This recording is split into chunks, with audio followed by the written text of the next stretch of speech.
तो देखिए इस सेशन में हम बेसिकली डिस्कस करेंगे कि कीबोर्ड से डेटा हम कैसे रीड करें और कंसोल पे डेटा कैसे राइट करें, है ना। तो हमारा पर्पस क्या है? हमारा पर्पस है कि how to read the data from the keyboard and how to write the data to the console. कभी आप लोगों ने ये बात सुना होगा, सोचा होगा?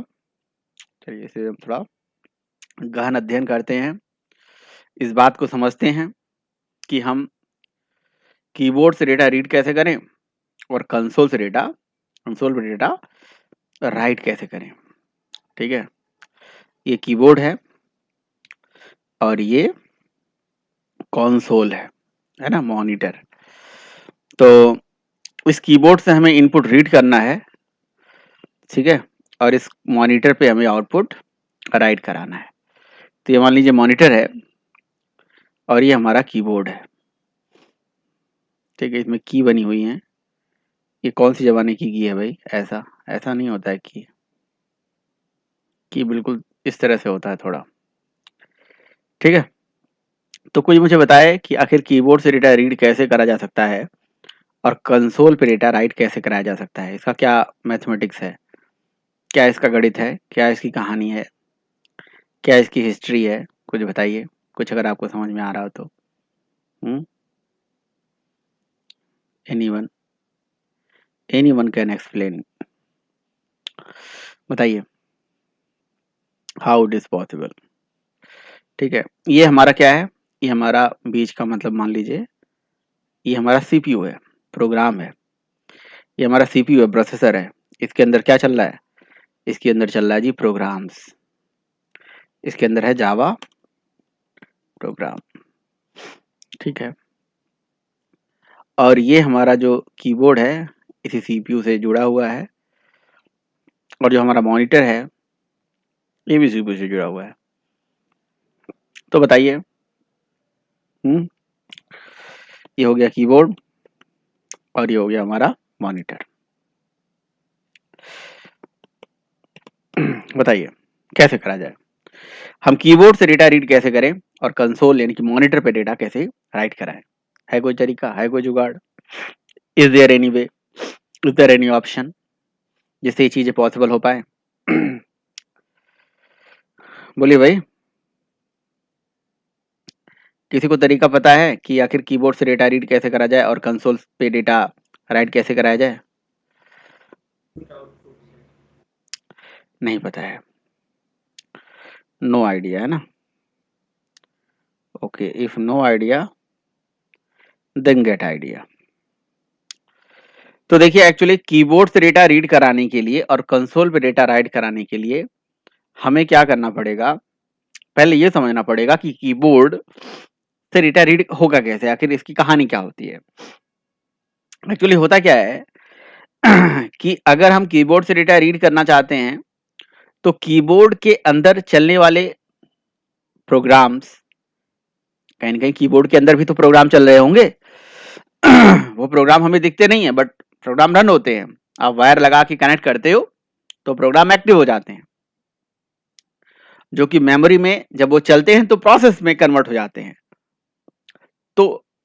तो कीबोर्ड पे डेटा रीड करने के लिए वो जो कीबोर्ड का प्रोसेस है जो इस सिस्टम में मान लो कहीं चल रहा होगा, या कुछ ऐसे कह सकते हो कि प्रोसेस यहां चल रहा होगा और कुछ प्रोसेस सीपीयू के पास भी होगा, उसको कनेक्ट करने का, उसको हैंडल करने का जो भी होगा।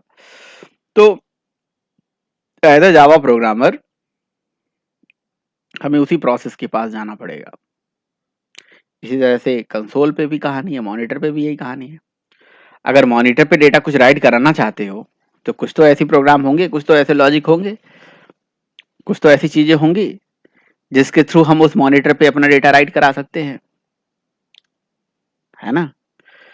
तो सिंपल सा कहानी ये है कि कीबोर्ड से डेटा रीड करने का प्रोग्राम और मॉनिटर पे डेटा राइट करने का प्रोग्राम हमारे पास होने चाहिए।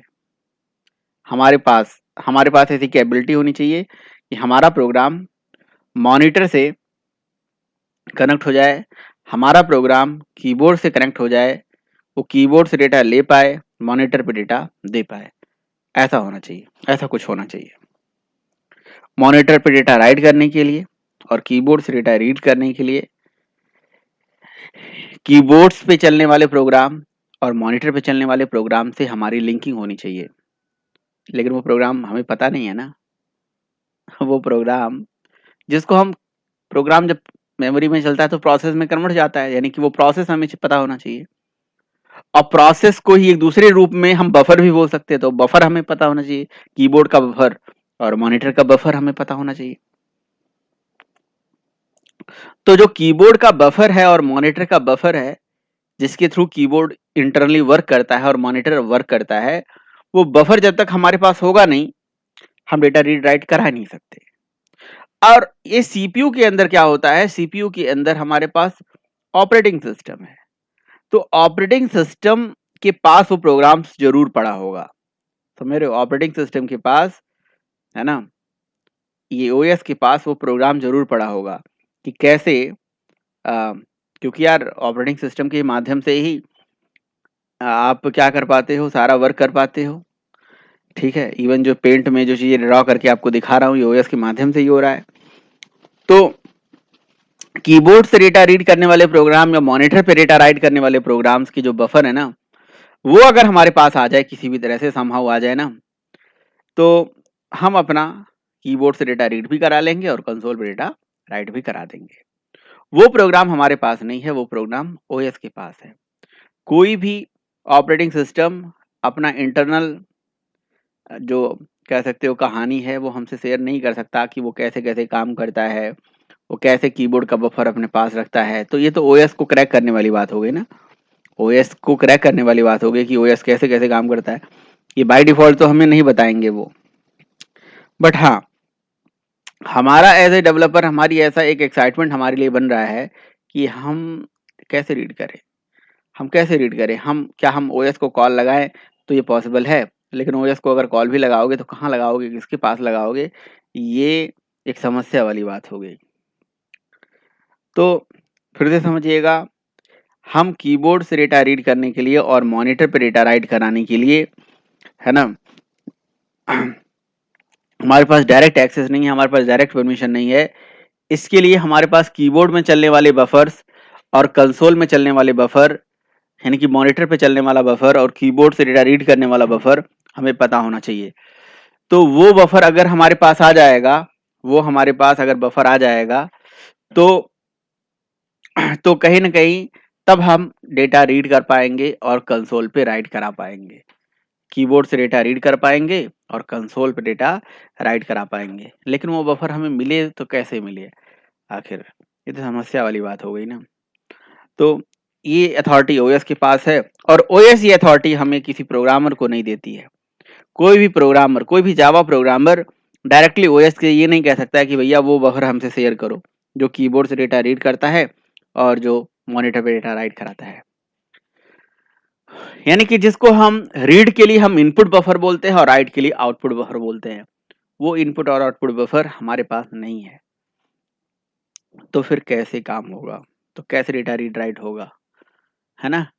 तो इसके लिए क्या करना पड़ेगा आपको, इसके लिए आपको कुछ नहीं करना पड़ेगा। इसके लिए उन्होंने खुद ही ऐसा कर रखा है। उन्होंने पता क्या करा, मतलब जावा की क्रिएटर्स ने क्या करा, कहा ये चीज प्रोग्रामर को आप एक्सेस नहीं दे सकते हो तो हमें तो दे सकते हो। उन्होंने कहा ठीक है आप लोग एक्सेस रखिए, मतलब आपका मतलब जो प्रोग्रामिंग लैंग्वेज है, जिसने प्रोग्रामिंग लैंग्वेज जैसे जावा है ना, तो इसको जेम्स गॉसलिन ने बनाया और सारी लैंग्वेजेस बनाई, वो लोग इसका एक्सेस ले सकते हैं।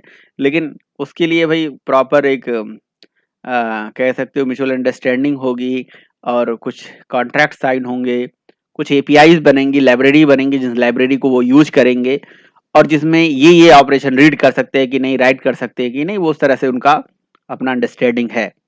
तो वो ओएस की वो लाइब्रेरी, वो फंक्शन जिससे हम कीबोर्ड तक पहुंच पाए और जिससे कंसोल पे डेटा राइट करा पाए, वो हमें चाहिए होगी मेनली, है ना।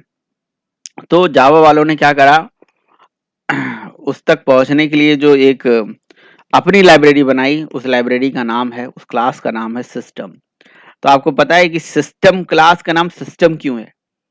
सिस्टम का नाम सिस्टम इसीलिए है क्योंकि ये सिस्टम की इंफॉर्मेशन रखता है। सिस्टम मतलब कंप्यूटर सिस्टम, ऑपरेटिंग सिस्टम। ये वो क्लास है जो ये काम कर सकती है। आप डायरेक्ट सिस्टम तक नहीं पहुंच सकते हो, है ना? नहीं, आप डायरेक्टली ओएस तक नहीं पहुंच सकते हो, उस कीबोर्ड या कंसोल के बफर तक नहीं पहुंच सकते हो, लेकिन सिस्टम क्लास ऑलरेडी कीबोर्ड और कंसोल के पास जाती है और उसके पास ऑलरेडी कीबोर्ड के बफर और कंसोल के बफर का एक्सेस अवेलेबल है। समझ रहे हो? तो सिस्टम क्लास ये है। सिस्टम क्लास का मतलब होता है ऑपरेटिंग सिस्टम। ठीक है? ये क्लास इंटरनली फाइनल है, इसका कंस्ट्रक्टर इंटरनली प्राइवेट है। ठीक है? तो क्लास फाइनल है मतलब इसका इनहेरिटेंस नहीं पॉसिबल है, कंस्ट्रक्टर प्राइवेट है तो मतलब इसका एसोसिएशन नहीं पॉसिबल है। मतलब ना ही आप सिस्टम क्लास को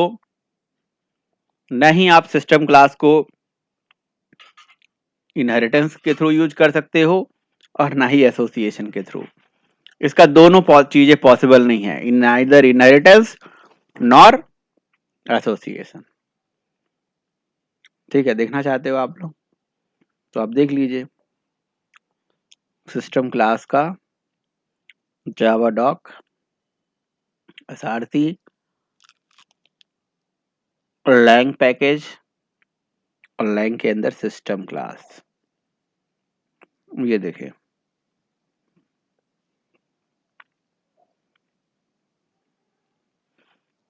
ये देखिए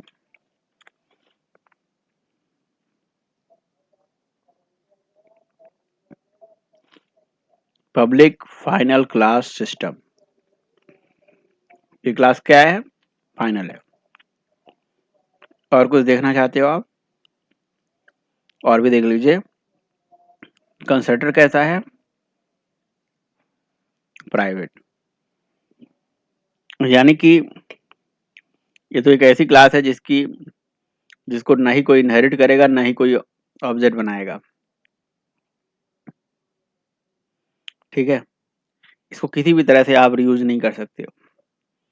अच्छा, फिर इसके पास देखिए क्या वेरिएबल बनाया गया है, रजिस्टर स्टैटिक ब्लॉक बनाया गया है जिसमें लिखा है रजिस्टर नेटिव्स।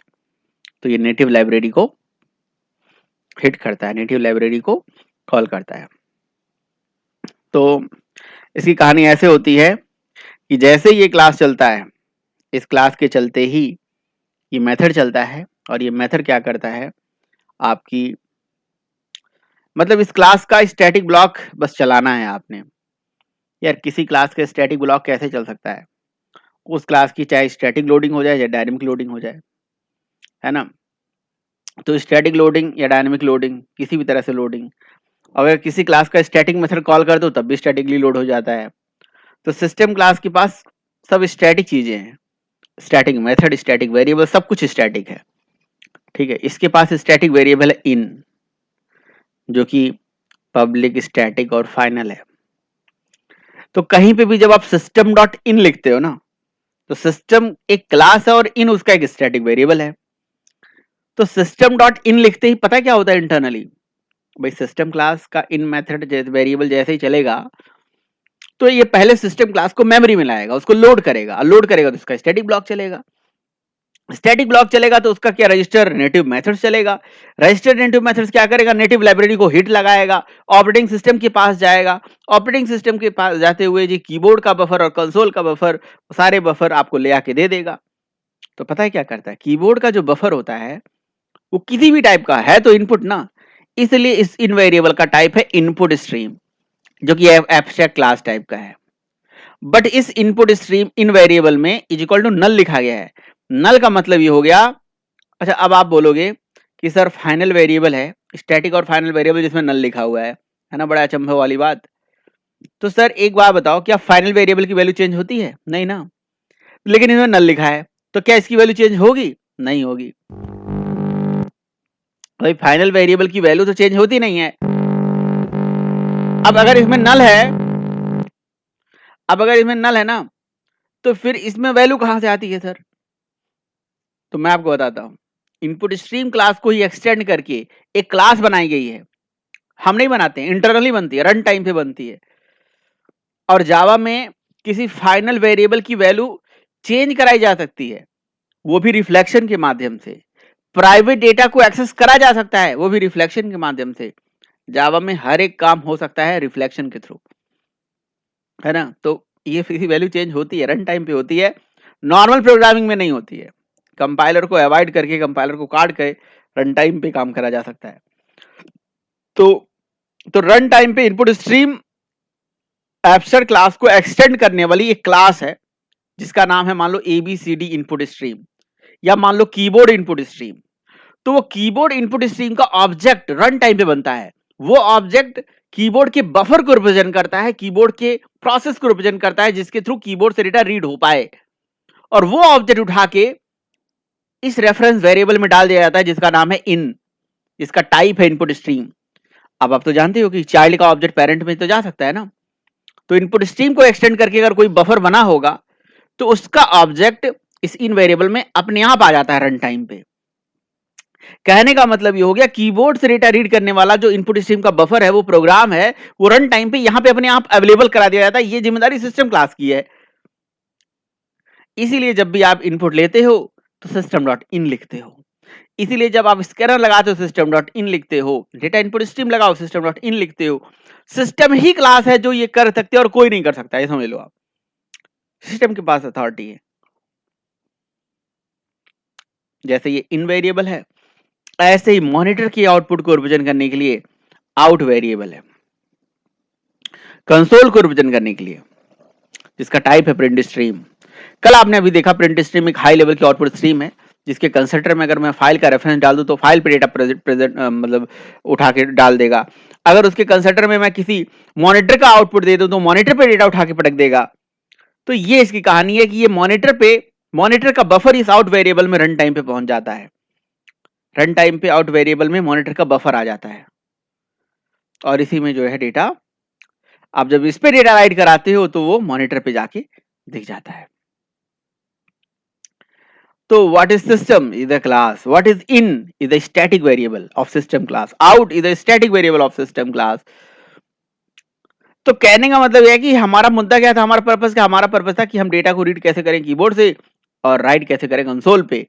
तो रीड करने के लिए कीबोर्ड का बफर और राइट करने के लिए मॉनिटर का बफर को रिप्रेजेंट करने के लिए सिस्टम क्लास ऑलरेडी बनी हुई है, और उस क्लास के वेरिएबल में, है ना, अपने आप रन टाइम पे ऑब्जेक्ट पहुंच जाता है।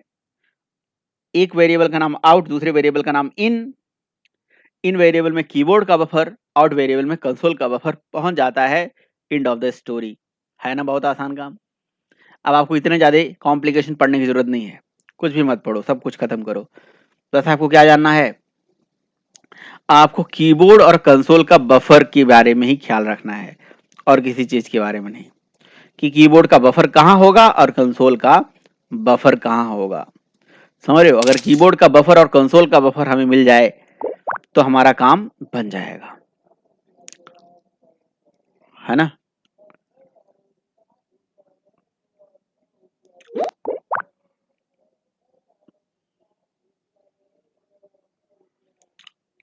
इसका स्नैपशॉट ले लो ना अगर आपको, खैर इसकी कोई इतना जरूरत है नहीं। तो ये चीज है।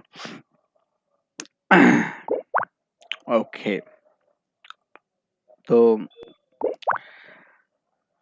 in Java we cannot directly read the data from the keyboard and write the data to the console. This permission is by default available to the system class. So if you want to read the data from the keyboard and write the data to the console, so you have to go for the system class and take the privilege for that. हाँ, कोई कुछ बोलना चाह रहा है क्या? कौन है भाई?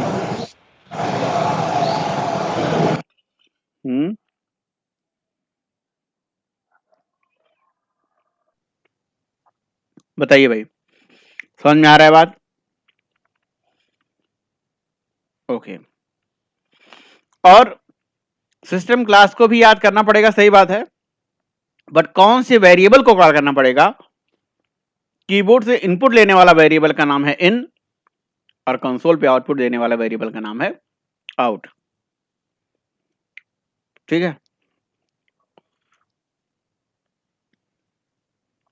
तो अगर मैं इसको शॉर्ट फॉर्म में समझाऊं तो ऐसे मैं आपको दिखा सकता हूं सिस्टम क्लास का। सिस्टम क्लास है पब्लिक एंड फाइनल, इसके बाद एक इन वेरिएबल है, एक आउट वेरिएबल है, एक ERR वेरिएबल है।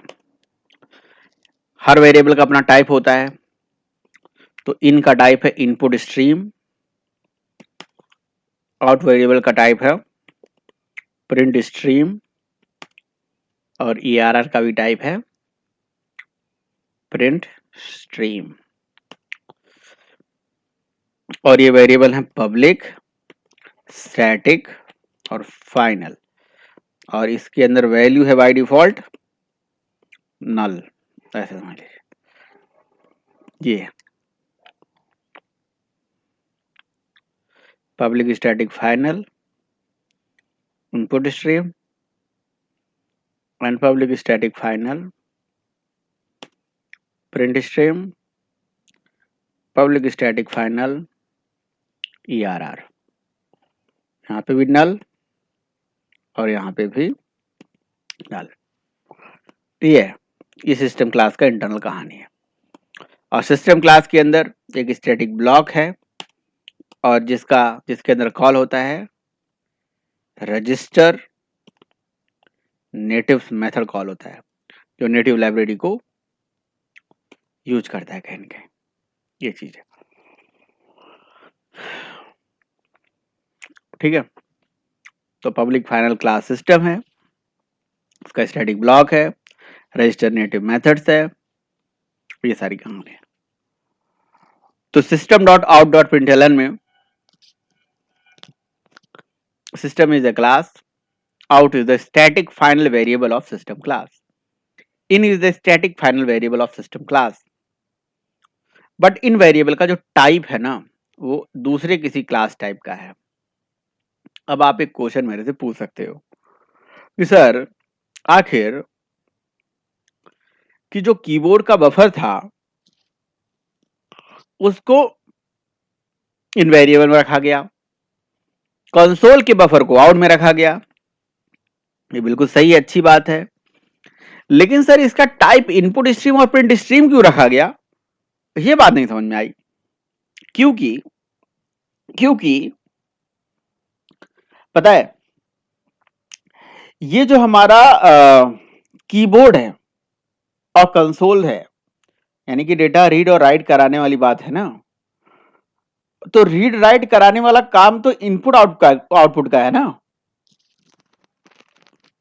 देखिए सिस्टम क्लास तो एक अलग क्लास है, वो तो उसका नाम है सिस्टम की इंफॉर्मेशन रखता है, but system class input output का काम तो नहीं करता। इनपुट आउटपुट के काम के लिए अलग से इनपुट आउटपुट का पैकेज था पहले से। तो उन्होंने सोचा कि भाई अब हम क्या करेंगे, क्या इनपुट आउटपुट का कोड इसी में लिख दें। मैंने कहा कि नहीं, तो फिर से रूल ब्रेक हो जाएगा कि सिस्टम क्लास में इनपुट आउटपुट का कोड लिख दोगे तो फिर तो इनपुट आउटपुट के बिना काम होने लगेगा, है ना।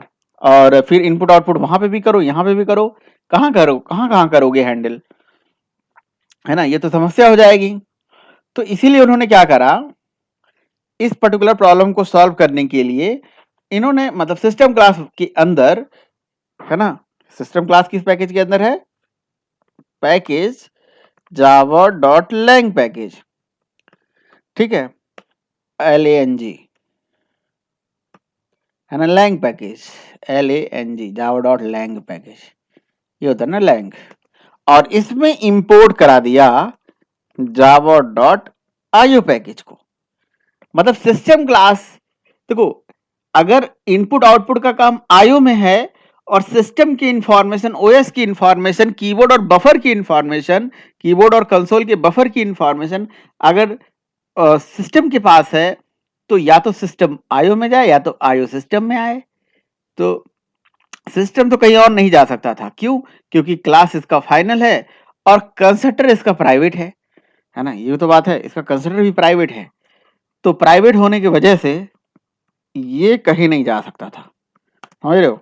तो इसीलिए ये प्राइवेट हो गया सिस्टम, है ना, ये कहीं नहीं जा सकता। तो इसीलिए सिस्टम क्लास ने आयोग को इंपोर्ट कर लिया। और इनका काम है इनपुट, तो इनपुट को रिप्रेजेंट करने वाली जो सबसे रूट क्लास थी इनपुट स्ट्रीम, इसलिए इसका टाइप इनपुट स्ट्रीम बना दिया। और आउटपुट वाले को रिप्रेजेंट करने के लिए उन्होंने प्रिंट स्ट्रीम बना दिया। चाहते तो आउटपुट स्ट्रीम भी रख सकते थे, बट उनको कुछ लगा होगा जिसकी वजह से उसका नाम प्रिंट स्ट्रीम ही रख दिया, है ना। तो आपने कहा जो आउट है इन है, ये तो समझते, ERR नहीं समझते, ERR बता दूंगा आपको, है ना। बट फिलहाल तो ये जो वेरिएबल है इनका टाइप किसी और टाइप का है। ये वेरिएबल है सिस्टम क्लास के ही, पर इनका टाइप किसी और, जैसे जैसे सपोज करो कि आपने एक क्लास में लिखा स्ट्रिंग नेम, तो नेम एक वेरिएबल है जिसका टाइप है स्ट्रिंग, और स्ट्रिंग एक दूसरी क्लास है, आपको अगर पता हो तो ऐसा होता है कि वेरिएबल किसी और क्लास का और इसके टाइप किसी और क्लास का। तो आपको क्या लगता है कि इसका टाइप बदलने से क्या फायदा मिला होगा? अगर इस वेरिएबल का टाइप इनपुट स्ट्रीम है, इसका प्रिंट स्ट्रीम है, तो जाहिर सी बात है इसमें या तो प्रिंट स्ट्रीम का ऑब्जेक्ट आएगा या तो उसकी किसी इनहेरिटेड क्लास का आएगा, चाइल्ड क्लास का आएगा। इसमें किसी इनपुट स्ट्रीम का ऑब्जेक्ट आएगा या तो उसकी किसी चाइल्ड क्लास का ऑब्जेक्ट आएगा। तो उसके रेफरेंस से आप उस क्लास के मेथड को चला सकते हो। तो प्रिंट स्ट्रीम क्लास के अंदर एक मेथड है जिसका नाम है प्रिंटलन, तो आउट के ऊपर प्रिंट स्ट्रीम का प्रिंटलन मेथड आप चला पाते हो, है ना। तो प्रिंट स्ट्रीम क्लास का मेथड है प्रिंटलन, जो कि एक नॉन स्टैटिक मेथड है।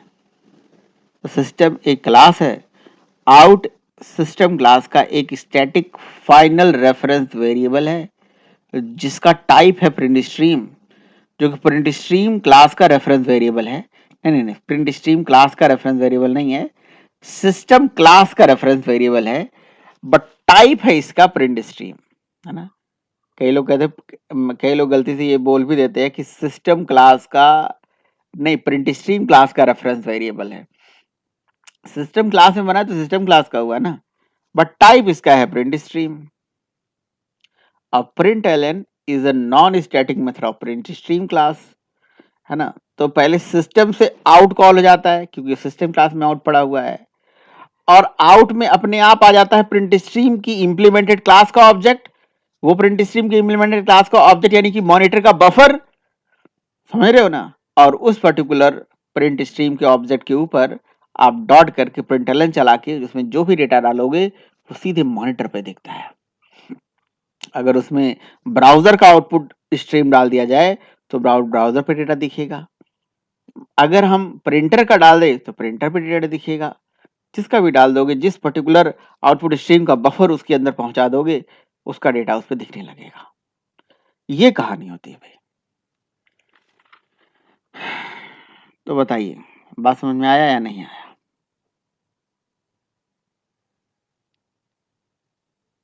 गौरव, बात समझ में आ गई?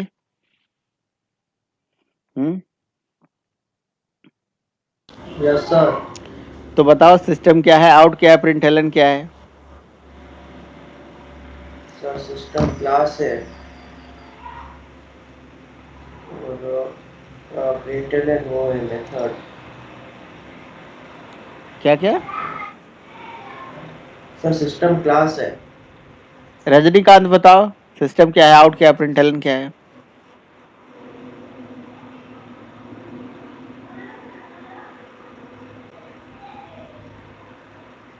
प्रीतम बताओ।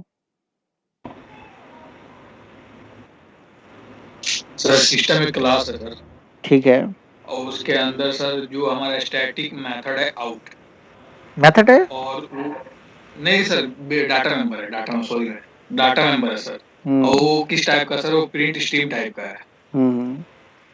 और जो सर सिस्टम डॉट इन है सर, उसमें क्लास है सर, और इन उसका वो स्टैटिक वेरिएबल है सर, फाइनल जो कि फाइनल है हमारा, वो इनपुट स्ट्रीम टाइप का है।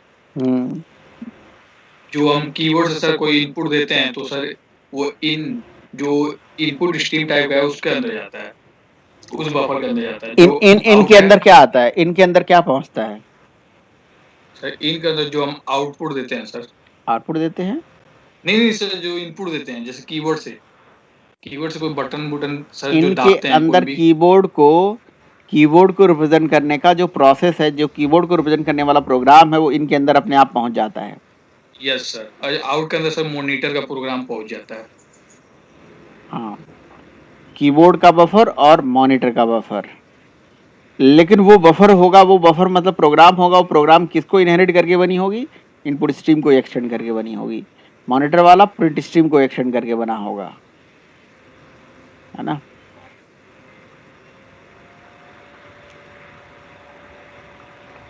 प्रिंट स्ट्रीम आउट, म्यूट कर लीजिए। तो इसी वजह से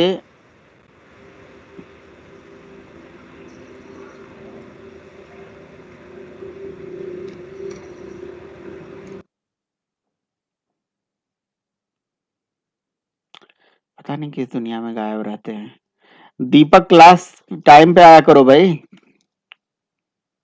दीपक जी,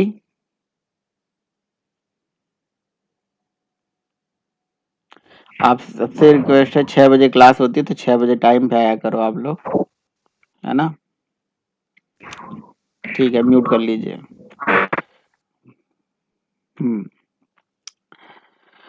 तो सिस्टम इज अ क्लास। तो क्वेश्चन क्या था हमारा? How to read the data from the keyboard and how to write the data to console.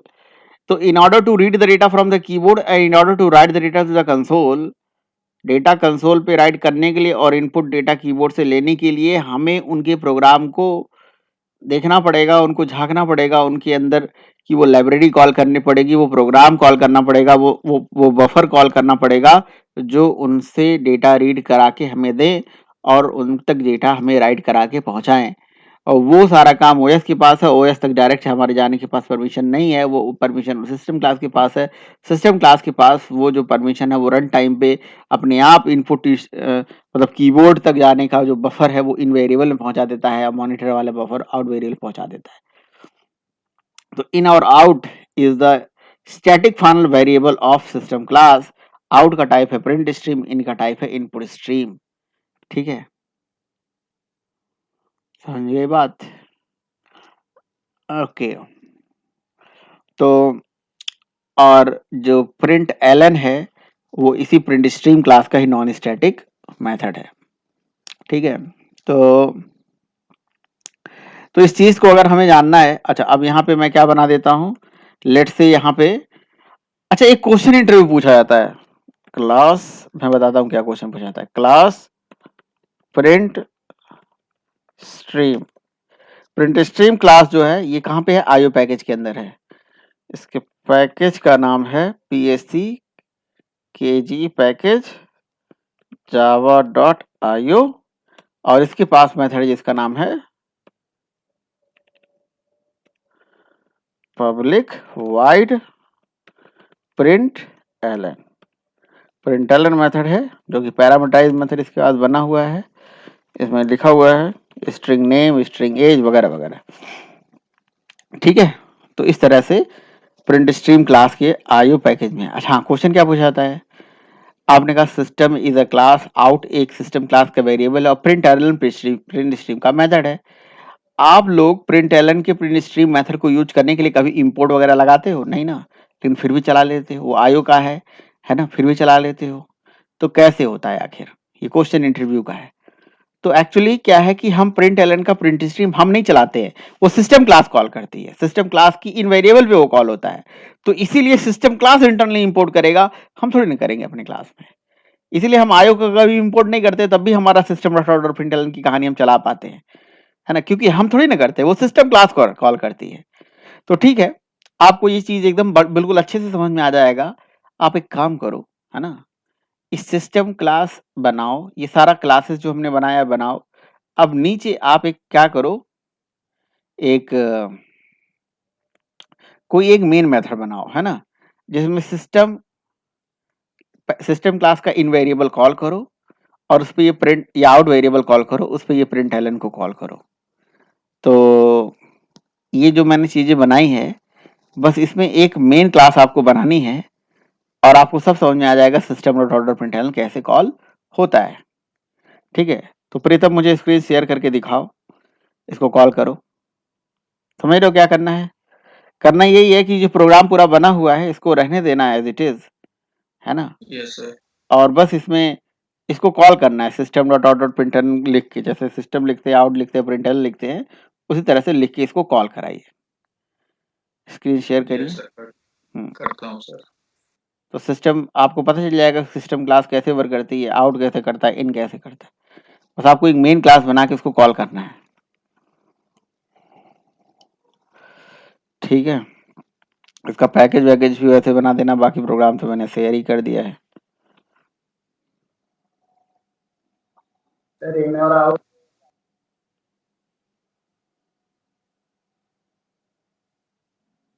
ठीक है, करो। अभी प्रीतम आया नहीं है स्क्रीन।